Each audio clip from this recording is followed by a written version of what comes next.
Hi, this is Shadi, and today we're gonna be talking about the first man to ever win a gold medal in the Olympics, specifically in judo. Now, I've talked about the first generation Olympians multiple times. People like Anton Gissing, Doug Rogers, Isao Okano. These are very prominent name when it came to that event, but there are many others. Specifically, the first one to ever win it in the minus 68. Till this day, we still go by the lightest and then go further into the event going with the heavy weights. So the first man to ever win it was Takehide Nakatani. So we talk about Doug Rogers, like I said, but there's also Isao Inokuma, who actually performed seppuku later in his life. He was also an Olympic champion. So today I'm gonna talk about Takehide Nakatani specifically. So he was born on July 9th, 1941 in the city of Hiroshima. So he was born into a family of judoka. Specifically, he had 4 of his brothers who were black belts in judo. So he started judo at the age of 12. So considering that he was born into a family of judokas, that's a bit late.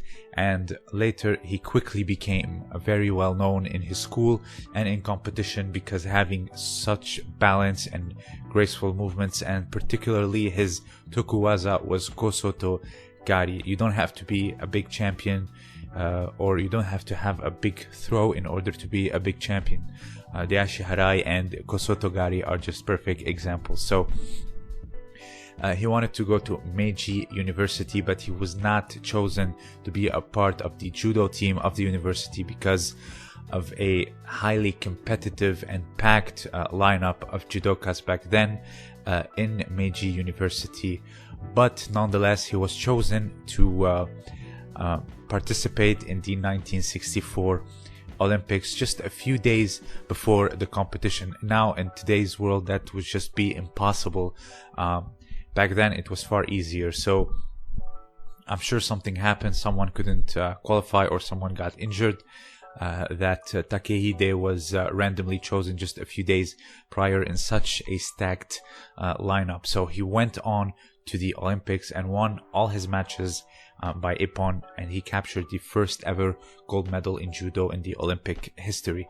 So he spent a total of 9 minutes on the mats total in order to win his matches. He won 3 total matches. So the first one was against the American Paul Maruyama.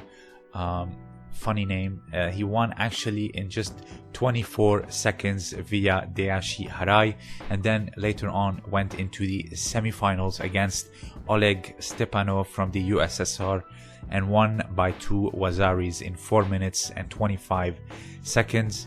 And then he went on to the finals against the Swiss Eric Hanni in just 1 minute and 50 seconds, scoring 2 wazaris. So as you are seeing in front of you, this is the Olympics that he played. Like I said, less than 9 minutes spent on the mats winning the first gold. Now, obviously, there were different days back then. Qualifying for the Olympics or the level of the Olympics, it was just not the same as today. Sport is far bigger. Now, I'll give you one quick example. UFC 1. Compare it to today. Compare Royce Gracie's jiu-jitsu to today's jiu-jitsu. You see in the octagon, it is night and day difference. Obviously, the sports evolved. Now, I'm not saying that they were bad judokas or, Royce Gracie is a lot less, but, a 1960s sports car, a Ferrari or whatever it is, it's not going to be like the Ferrari of today, but it's going to be a lot slower and it has its class and everything.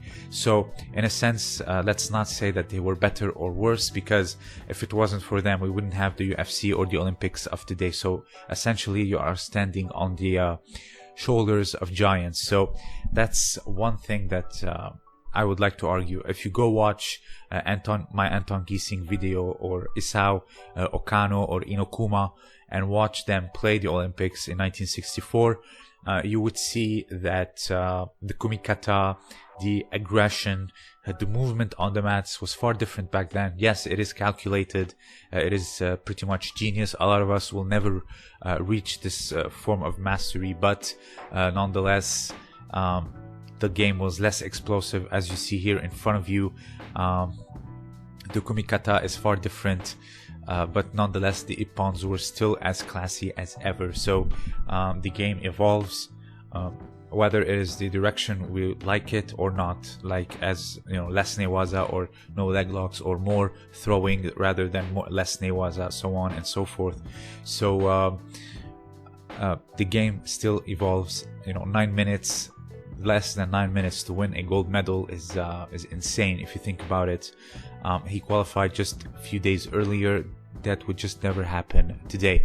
Also, one thing that was different back then is that Olympic Games that happened was in October 20th, so it wasn't technically Summer's Olympics, so it was a Fall's Olympics. So a lot of things have changed since then. So after his Olympic wins, he actually participated in the World Championship in Salt Lake City and got a bronze medal in the minus 70 kilograms. In the Olympics, he was minus 68.